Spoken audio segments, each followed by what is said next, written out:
this is Ryan from CanadianDice.ca, and you are listening to Tales of the Manticore. The following podcast is intended for a mature audience. Listener discretion is advised.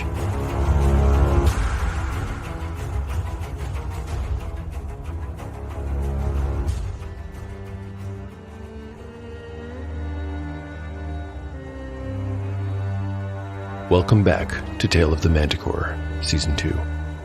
Like the creature from which it takes its name, Tale of the Manticore is a mashup, a crossbreeding between two different species of storytelling.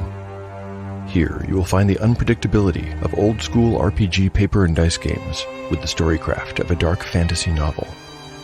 No character is sacred, and no character will be spared if the dice decide their fate is at hand. According to lore, the tail of a manticore is barbed with cruel iron spikes. There will be much pain in the days ahead.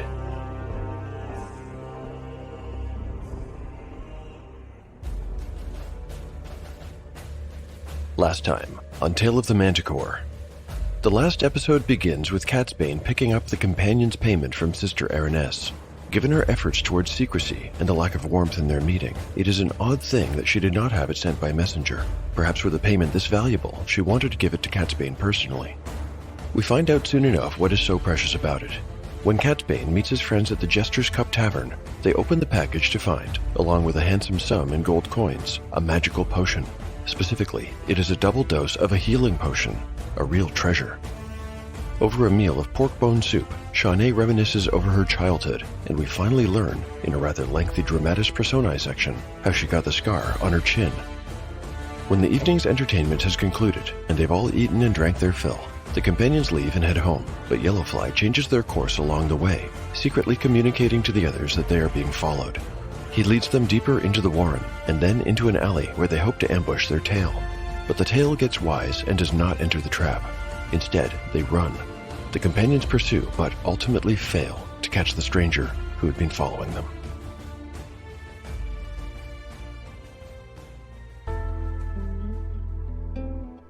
Chapter 6, Part 1, Day 105, Midnight. Party status: Yellowfly, 19 of 19 hit points. Cole, 18 of 18.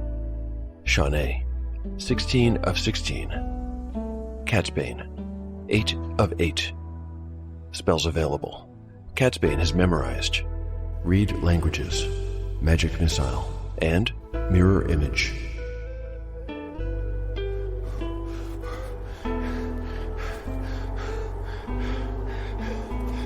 Did you get a look at them, Shawnee?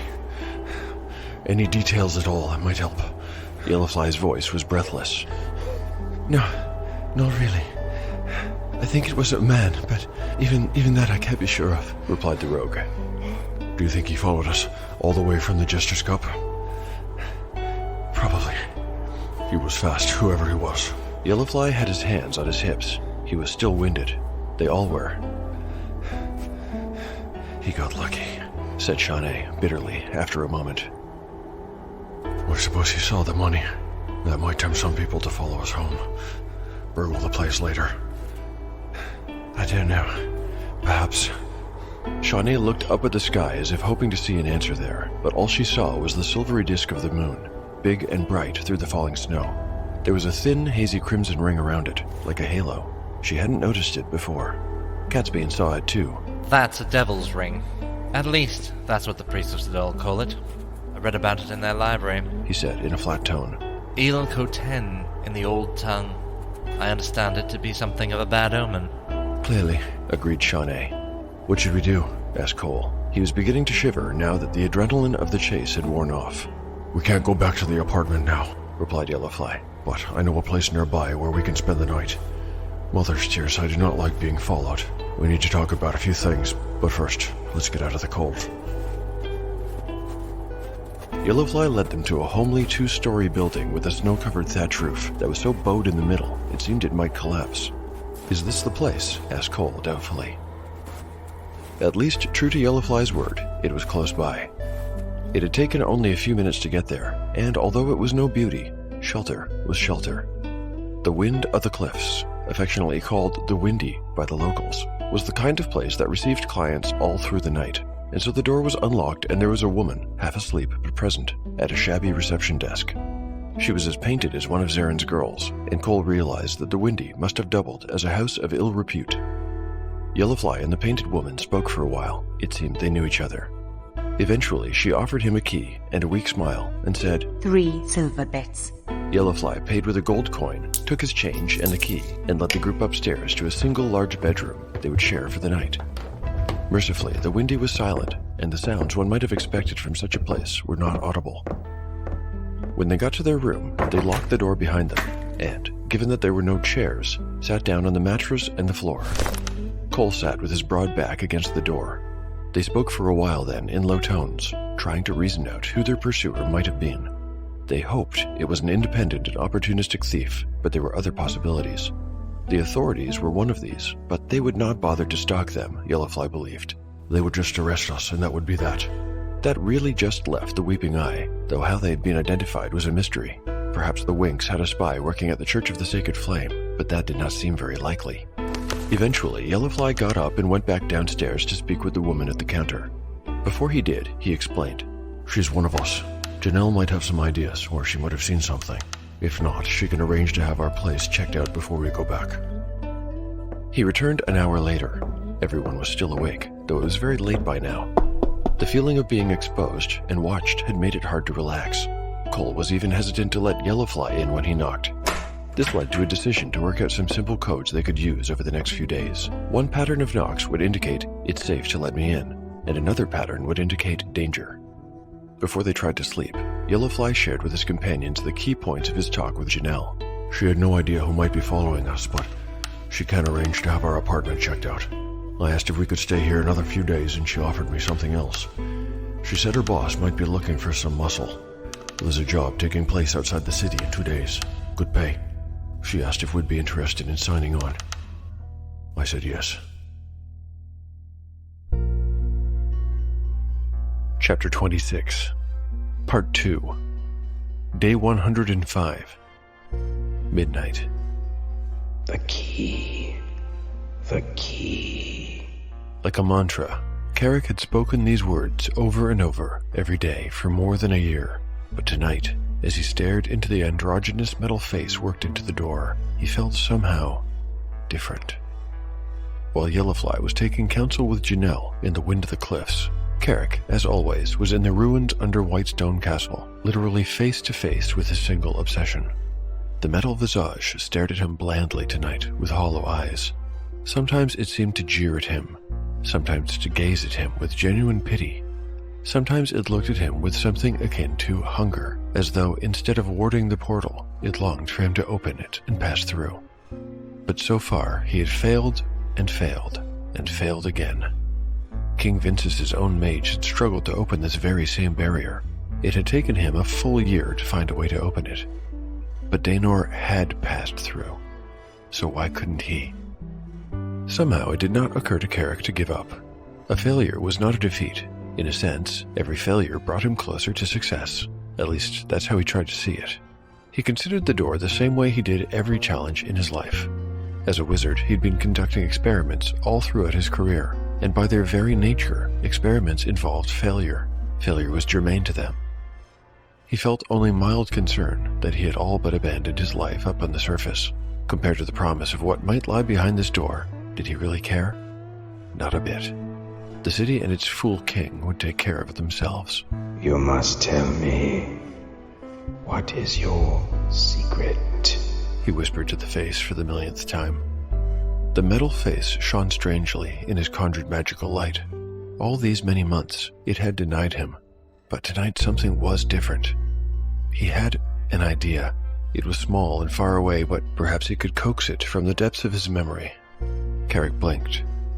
He looked at the face as if seeing it for the first time. He had grown so accustomed to it that he never really even saw it anymore. It was a grotesque face, a mockery of humanity. The cheekbones were much too wide. The chin was weak. The nose was a ponderous bulb. The eyes were gently sloped arches over empty pupils that stared straight ahead. The door itself was a double one. Its split drew a straight line between the eyes, and cleft the nose, mouth, and chin in two. The idea continued to take shape, but it was still far away. It was a name.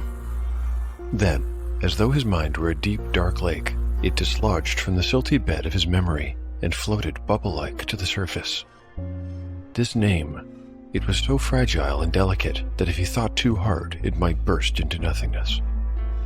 He felt his heart flutter in his chest as he leaned forward, oh so carefully. Even the smallest movement might dispel the name from conscious thought, and so when it broke the surface, he spoke it in the faintest of whispers. Azor Azul.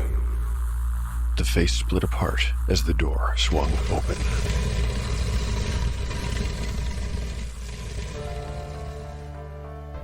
Chapter 26. Part 3. 238 years ago. Time unknown.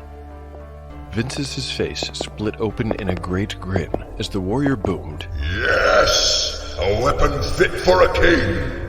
He was brandishing an ornate and ancient warhammer made of black iron, decorated with swirling patterns of red gold and glittering jewels.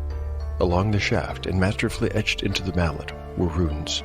The largest of them, his magus, Daenor, would someday decode, but that would be many days later, and only after much effort. I shall call it the Hammer of the West, and soon a Zacian dog shall tremble at its sight. The great warrior Vinces was now King Vinces. Just the day before, he had defeated Queen Thanusia's champion in single combat and seized the throne in an otherwise bloodless coup. None called him usurper. He was the liberator, and the puppet queen's reign was over.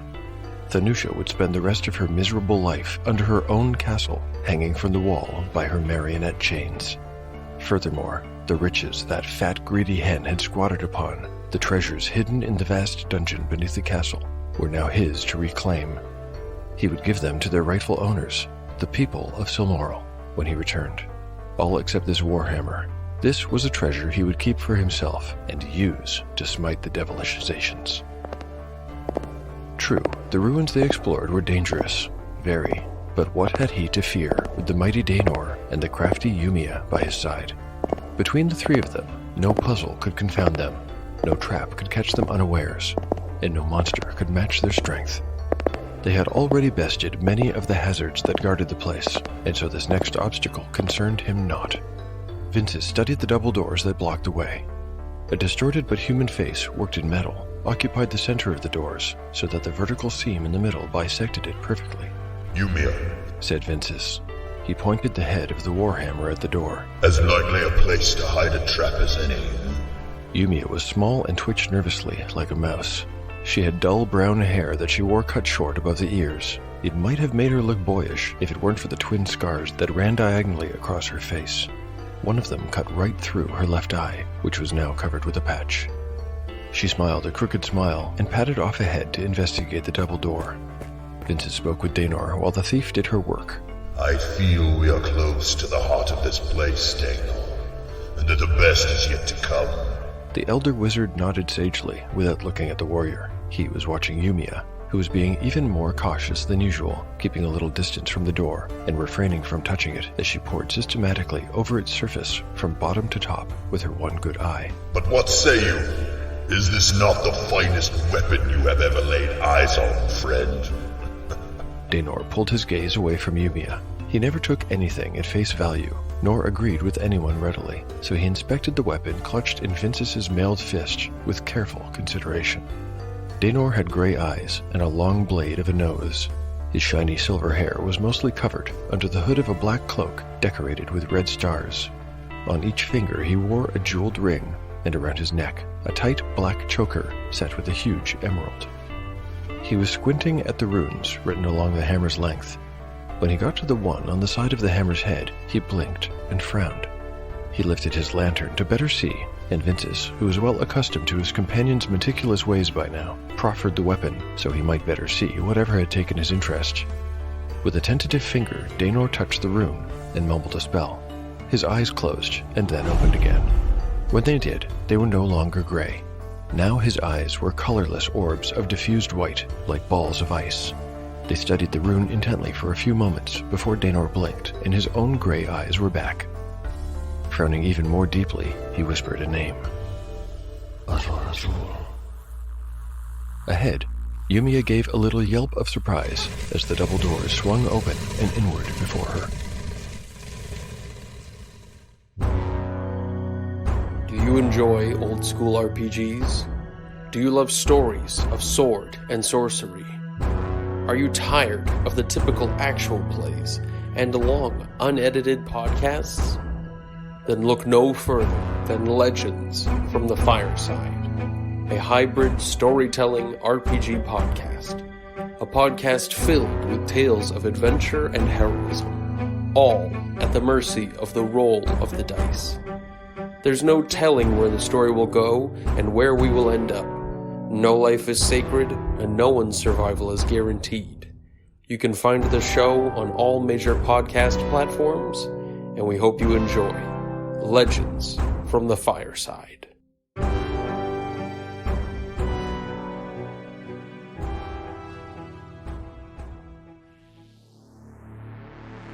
In real life, I'm not much for gambling. I don't care for casinos, and I never got into poker the way a lot of my friends did. But today, I kind of feel like taking a risk. Until now, I had already decided who was following the PCs, and why. It was just another logical move made by an NPC, and it added a new dimension to the story that I liked. But then I thought, there are multiple factions that might have the PCs tailed, and for different reasons. Maybe I should roll it, and, throw a wrench into my own works. More chaos? Sounds good to me. Where do I sign up? The way I see it, there are at least 4 factions who might want to spy on Yellowfly's gang. There's the authorities and the Weeping Eye, those are the obvious ones. Then there's Sister Erinez, and finally the church itself. I'll just roll a d4 and see what happens. A 3. Turns out the dice gods and I had the same idea for once. Well, let's see how this plays out in the narrative. Chapter 26. Part 3. Day 105. Past midnight. She answered the door in her bedclothes. He could see right away that she had not been sleeping, and this was to be expected. Sister Erinez had been waiting up for hours to receive this visitor.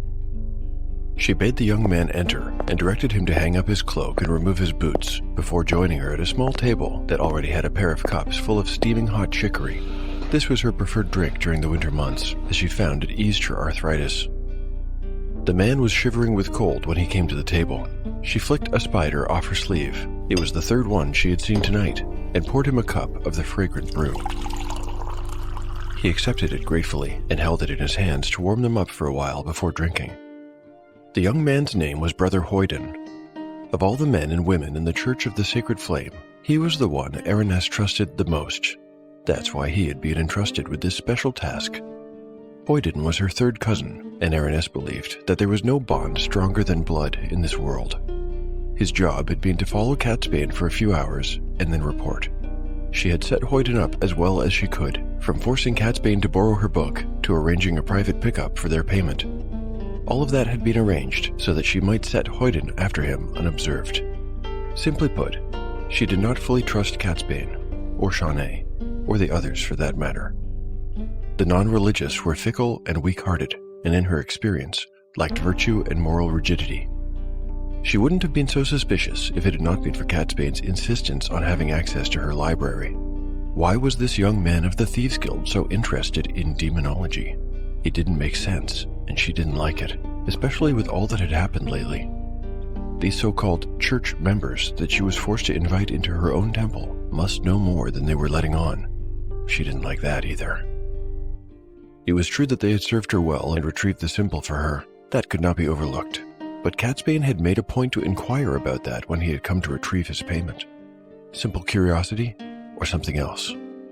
When he asked her if she had learned anything new, she had told him that she had not. But that had been a lie. Hoyden's report that they had spotted him and given chase was a disappointment. But they had not caught him, and that was the important thing. Privately, she felt guilty for having put him in such a dangerous position. After all, Hoyden was not skilled in such things, and who knows what Yellowfly's gang would have done to him had they caught him. It was not a pleasant thought. Sadal forbid that such a thing should ever come to pass. After half an hour, Hoyden had told all he had to tell and finished his drink. He took his leave and Araness went to bed. On her nightstand was the history book she had lent Catsbane, and beside that, yet another spider. And it was a fat, ugly one, too. Ugh. She didn't wish these creatures any harm, but she could not abide going to sleep with one so close to her face. So she picked up the book and smashed it flat. Chapter 26. Part 4. Day 106. Late afternoon. Party status. The party's status is unchanged. Something small like this, we'd just drop a chicken down it. It would flap its wings like mad, and that would clean out most of the soot. Chicken got dirty, though.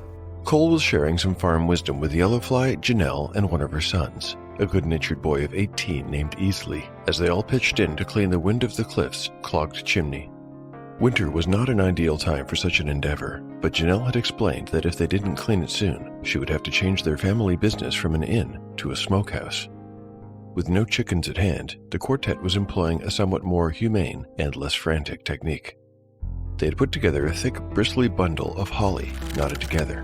This was tied to the middle of a length of good, strong rope.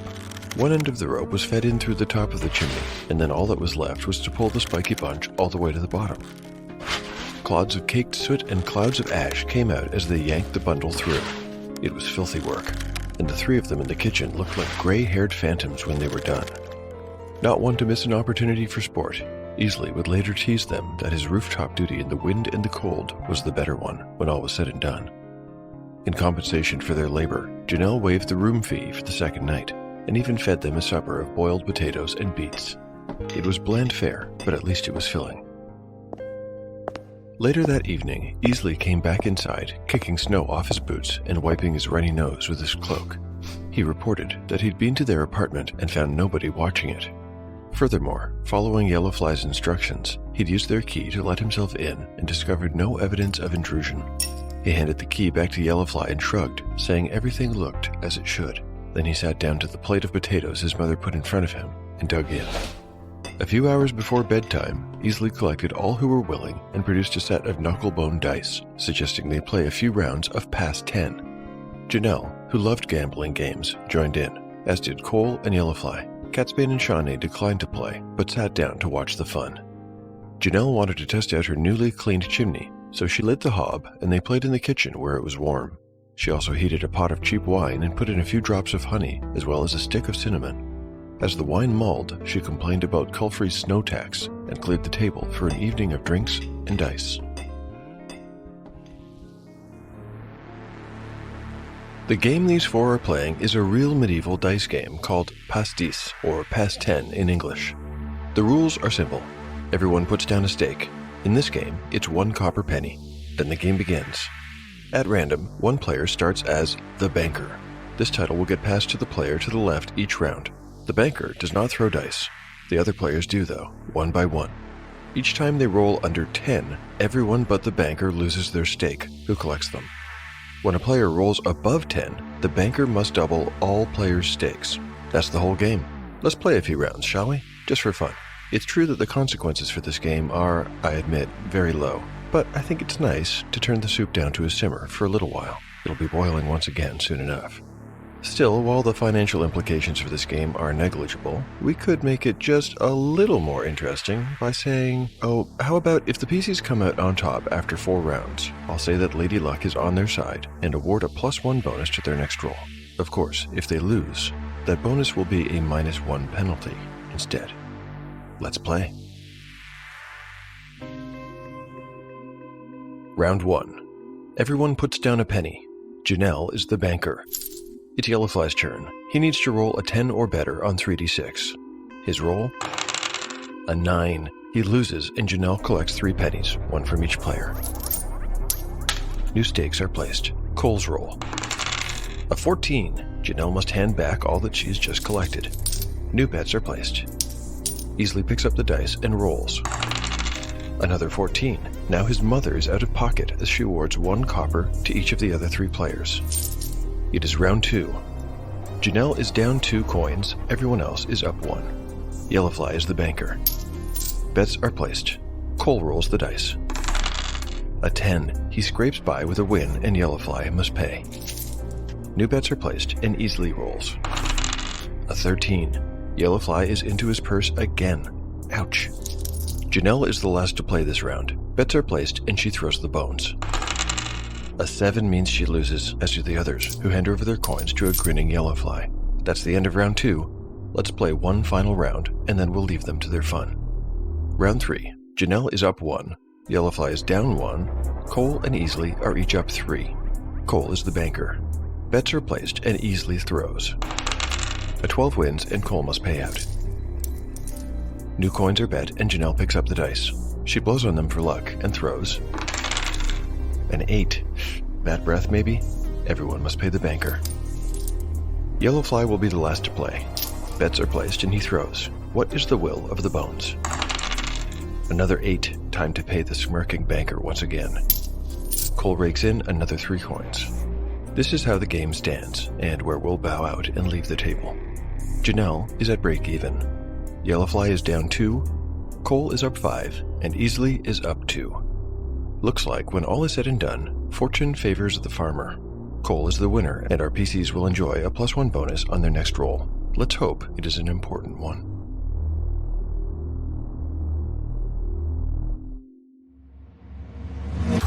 Thank you for listening to Tale of the Manticore. If you enjoy the show and would like to lend your support, there are lots of ways to help. You can recommend it online or to friends. You can like and retweet episode announcements on Twitter. You can pick up One Shot in the Dark, the Pendulum world-building tool, or Encyclopedia Manticorica on DriveThruRPG. And finally, you can rate or review the show on your podcatcher of choice. Thanks to everyone who has supported the show in these ways.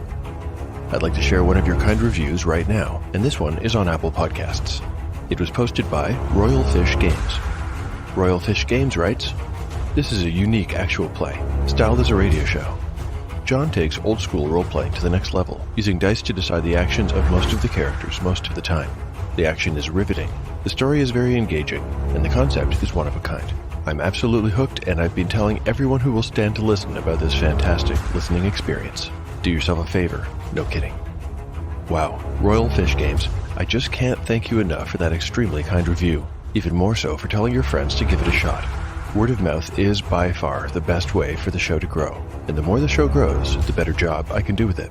Please keep spreading the word. I'll keep making more episodes. Also, supporting the show with their talent is my lovely cast of voice actors. Both Catsbane and the mage Daenor are voiced by the always excellent Kyellen. Find his work on SoundCloud free for anyone to use. You can also search for him on Spotify, Bandcamp, and other music stores. Carrick Malmar, the Basilisk of Whitestone Castle, is played once again by Josh of Mudbeggar Games. With a voice like that, I just had to invite him back, and I think we'll hear from him again before too long. Finally, playing the voice of King Vincis, I'm very pleased to welcome to the show the inimitable and indomitable Runehammer. Runehammer is something of a dynamo and has all sorts of stuff going on. Let me direct you to a couple of my favorites. Many will know about his game Index Card RPG, or ICRPG for short. Runehammer also has a popular YouTube channel with tons of great content. Find it by searching @Runehammer1 on YouTube. Thanks to all 3 of you for your contribution to the show. If anyone listening wants to get in touch with me, I'm on the usual socials, @ManticoreTale on Twitter or Tale of the Manticore Podcast on Instagram. My email is taleofthemanticore@gmail.com. I also keep a blog where I post all kinds of show and RPG related stuff, like art, maps, tables, crafts, and show notes. You can find it at taleofthemanticore.blogspot.com. The adventure will continue on the next episode of Tale of the Manticore, the story where chaos rolls.